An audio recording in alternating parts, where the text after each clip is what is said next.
Gold, trusted gold buyers. మీరు తాకట్టు పెట్టిన బంగారాన్ని విడిపించి ఈ రోజు ఉన్న మార్కెట్ ధరకు కొనబడను. నమస్కారం, వెల్కమ్ టు ఐ డ్రీమ్. నేను మీ విజిత. ప్రస్తుతం మనతో పాటు ఉన్నారు ప్రముఖ జ్యోతిష్య వాస్తు పండితులు, అగ్ని ఉపాసకులు బ్రహ్మశ్రీ తిరుపతి మూర్తి అవధాని గురుగారు మనతో పాటు ఉన్నారు. ఇప్పుడు గురుగారితో మాట్లాడి మరిన్ని విషయాలు తెలుసుకుందాం. నమస్కారం గురుగారు. ఓం శ్రీ మహాగణాధిపతయే నమః. గురుగారు, ఈ నెల 25వ తారీఖు పౌర్ణమి రోజు చంద్రగ్రహణం రాబోతుంది అని అంటున్నారు. అయితే నిజంగానే ఆ రోజు గ్రహణం ఉందా? ఈసారి వచ్చే ఈ గ్రహణానికి చాలా ప్రమాదకరమైన పరిస్థితులు ఏర్పడబోతున్నాయని కూడా చెప్తున్నారు. అది ఎంతవరకు నిజం గురుగారు? వాటి నుంచి బయట పడాలి అంటే ఆ రోజు ఎటువంటి జాగ్రత్తలు తీసుకోవాలి, నియమాలు పాటించాలి? గ్రహణం ఉన్నమాట వాస్తవం, గ్రహణం లేదు అనే మాట వాస్తవమే. అదేంటి గురుగారు, రెండు వాస్తవం ఎలా అవుతాయి? ఇప్పుడు మన దేశానికి లేదు గ్రహణం.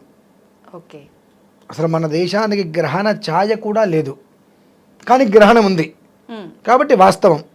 మనకు లేదు కాబట్టి వాస్తవం.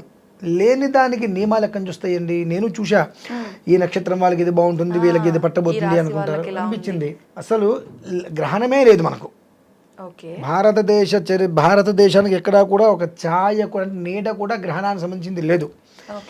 లేని దానికి ఎలా ఈ నక్షత్రం వారికి ఈ ప్రమాదాలు ఉన్నాయి, ఇది చేయండి అని ఎలా ఆపాదిస్తున్నారు అని అంటే, వాళ్ళు ఆపాదించేస్తున్నారు. అంటే వినేవాళ్ళు ఉన్నారు కదా, అంటే ఎవరో ఒకళ్ళకి వెర్రి వెంగళప్ప కావాలి.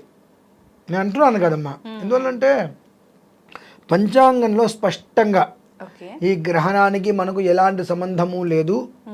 గ్రహణం అనేటువంటి మాటకి స్నానం కూడా చేయవలసిన అవసరం లేదు.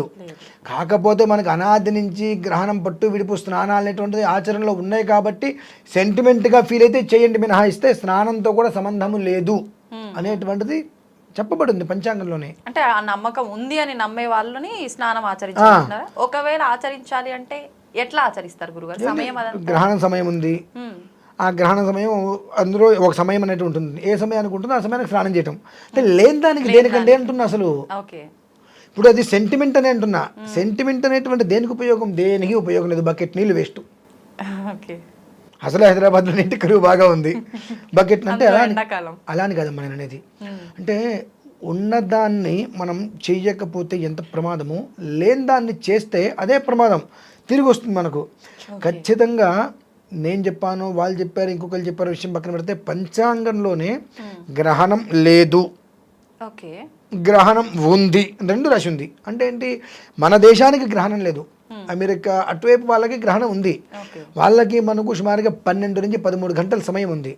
వాళ్ళకి రాత్రి అయితే మనకు పగలు. మనకన్నా వాళ్ళ కింద ఉన్నారు, మన పైన లేరు కదా, మనకన్నా వాళ్ళ కింద ఉన్నారు. గ్రహణ స్థితి అనేటువంటిది మనకి ఏ కోశాన లేదు అన్నప్పుడు దాని గురించి మనం ఎందుకు ఆలోచించాలి? పోనీ వాళ్ళు మనకన్నా పైన ఉన్నారంటే వాటర్ అనేటువంటిది పల్లాన్ని చూస్తుంది కాబట్టి ఆ ఒక్క నీడ మన మీద పడింది అనుకోవచ్చు. అసలు లేదు కదా, మనం ఎత్తులో ఉన్నాం, వాళ్ళ కింద ఉన్నారు. ఉన్నప్పుడు ఈ నీళ్ళు ఎంత ఎత్తైనా కిందకి రావాల్సిందే మళ్ళీ, అంటే పైకి పడవు. దాని గురించి అసలు ఆలోచించాల్సిన అవసరం ఏముందండి? చిన్న లాజిక్. అంటే మనకు సంబంధం లేని దాని విషయాన్ని కూడా మనము చర్చించి ఒక చిన్న బియ్యపు గింజ పెట్టి దాన్ని భూతద్దంలో చూపించి, ఆ బియ్యం గింజ ఇంత ఉంది చూడండి అని మనం చూపించి ఏం చెప్తున్నాం జనాలకి? ఏమీ లేని దాన్ని కూడా మసిపూసి మారేడుకాయ చేసినట్లుగా ఒక భయాన్ని తీసుకొచ్చి పెడుతున్నాం. దీనివల్ల ఎవరికి లాభం? అందరికీ నష్టమే. చెప్పేటువంటి నాలాంటి వాళ్ళకి లాభమేమో, భయాన్ని తీసుకొచ్చి పెడితే ఉన్న వాళ్ళందరికీ నష్టమే. ఎందువల్ల నష్టం? గర్భిణీ స్త్రీలకు కూడా పట్టింపు లేదు. గర్భిణీ స్త్రీలకే పట్టింపు లేదంటే నాలాంటి వాళ్ళకి, మీలాంటి వాళ్ళకి పట్టింపు ఎందుకు ఉంటుంది? ఇంకా సహజంగా గ్రహణంలో వాళ్ళు జాగ్రత్తగా ఉండాలంటారు. అటువంటి వాళ్ళకే సంబంధం లేనిది ఇది.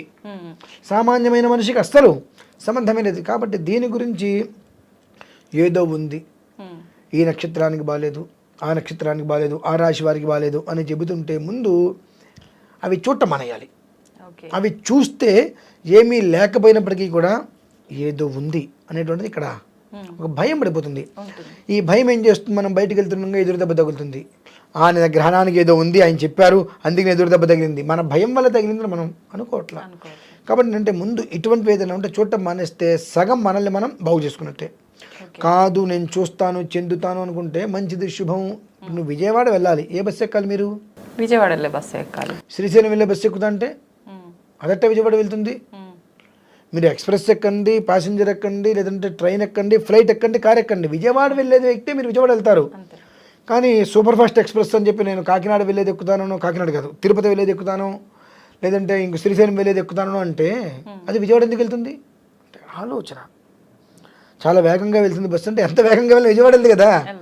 అందుకనంటే మన ఆలోచన అనేటువంటిది ఎంతవరకు ఎటు ఉండాలి. గ్రహణం మన భారతదేశానికి లేదు. లేని దాని గురించి అపోహలు తీసుకొని ఏదో భయపడి ఏదో చేసి కొత్త కొత్త సమస్యను మాత్రం తెచ్చుకోవద్దు అంట. సమస్యను తెచ్చుకోవడం ఏంటండి, లేనిదాన్ని ఆచరిస్తే సమస్యగా వచ్చేది అసలు లేదు. దాన్ని ఏదో ఆచరిస్తూ అంటాం. ఆ లేనిదాన్ని ఆచరించావు అంటే ఆచరణకి అర్హత లేనటువంటి దాన్ని నువ్వు ఆచరించావు అంటే అది కొత్త సమస్యను తీసుకొచ్చినట్టే కదా. ఆచరణకి అర్హత ఉన్నాయి ఏంటవి, అసలు నీకు సంబంధం లేదు, పట్టించుకోకర్లా. నువ్వు ఉదయం లేచావా, టిఫిన్ చేసావా, టీ తాగావా, ఆఫీస్కి వెళ్ళావా, భోజనం చేసావా, రాత్రి ఇంటికి వచ్చావా, తిన్నావా, పడుకున్నావా, నిత్య జీవితంలోనే ఆ రోజుగా అలానే ఉండు. నీకు శంక ఉంది, శంక ఉన్నప్పుడు భగవాన్ నామస్మరణ చేసుకో. ఆ శంకతో చేసుకోవద్దు. నువ్వు శంకతో చేసుకుంటే ఉపయోగం లేదు. నిత్యం నాకు ఎందుకు నువ్వు భగవాన్ నామస్మరణ చేసుకుంటాను కాబట్టి ఇప్పుడు కూడా చేసుకుంటానని చేసుకో. అంటే గ్రహణ ఛాయలు ఉన్నాయేమో, అవి పడతాయేమో అంటే దీనికి చిన్న కథ చెప్తానండి. ఒకతను బ్రహ్మదేవుడి కోసం తపస్సు చేశాడు. అంటే ఇటువంటి వాళ్ళకి చాలా ఉపయోగపడుతుందండి.